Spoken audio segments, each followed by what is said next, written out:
What's going on, guys? It's Nate here, and a few days ago Bethesda launched the Creation Club for Fallout 4, and it had already been generating quite a bit of backlash. In fact, since its announcement in June of 2017, it seems most people across the Bethesda community have been overwhelmingly against it. Now that it's finally out, it's been getting even more heat. Many people, myself included, believe the Creation Club prices are shockingly disproportionately high for the content itself, and on top of that, it's also been plagued with a plethora of technical issues. However, one of the larger criticisms regarding the service is that much of the content being sold on the Creation Club utilizes the same concepts as older, already existing free mods. An instance of this can be found with the Chinese stealth suit, for sale on the Creation Club at the price of 400 credits. However, there's been a particularly popular and high-quality Chinese stealth suit mod available for free on the Nexus ever since January. Now, as one might imagine, this is to the frustration of many, because not only does it just not make economical sense to buy any of this content when you can just get it for free, however, it also seems to be in direct contrast with what Bethesda promised regarding all Creation Club content being 100% original. Well, many people have taken their grievances straight to Bethesda on Twitter and to its VP of Public Relations, a job that I would not like to have right now, Pete Hines, who replied to a few tweets, and his responses give us a very good idea on what Bethesda's policy is on Creation Club content that already has similar existing mod counterparts. When accused of going back on their promise of not using existing mod concepts on the CC, Pete Hines had this to say, quote, "You can't make a mod of something we made in our game and then claim it as your own idea. Chinese stealth armor, Hellfire, we made those. Hellfire armor existed in Fallout 3 because we created it. Someone making a mod of it doesn't mean it wasn't our idea/creation." When asked specifically about stealth armor and why it's on the Creation Club after a mod did it first, he again reiterated saying, quote, "You can't claim first for a thing someone else created, regardless of what game it's for.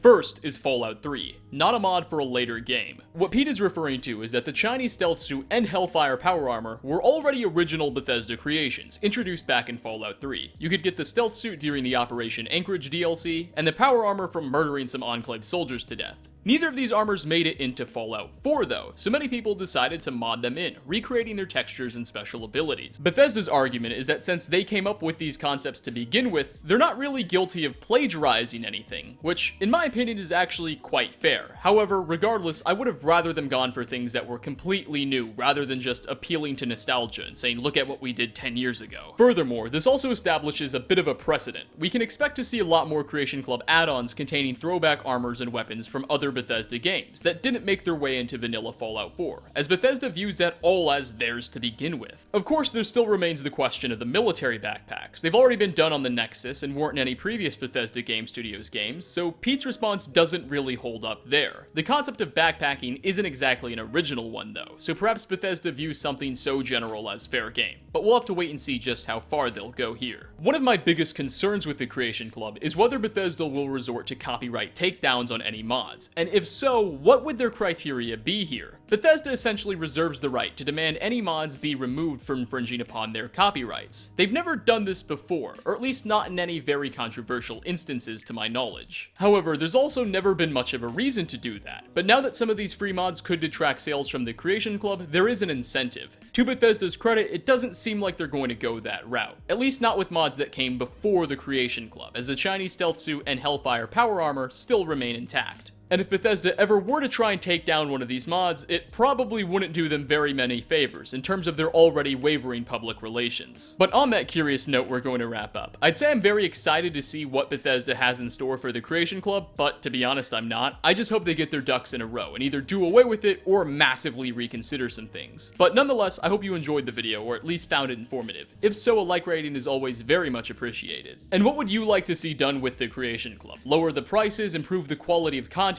kill it with fire and magnets? I would love to know your thoughts in the comment section down below. Again, thanks so much for stopping by, and I hope to see you all in my next video. Peace out, everyone.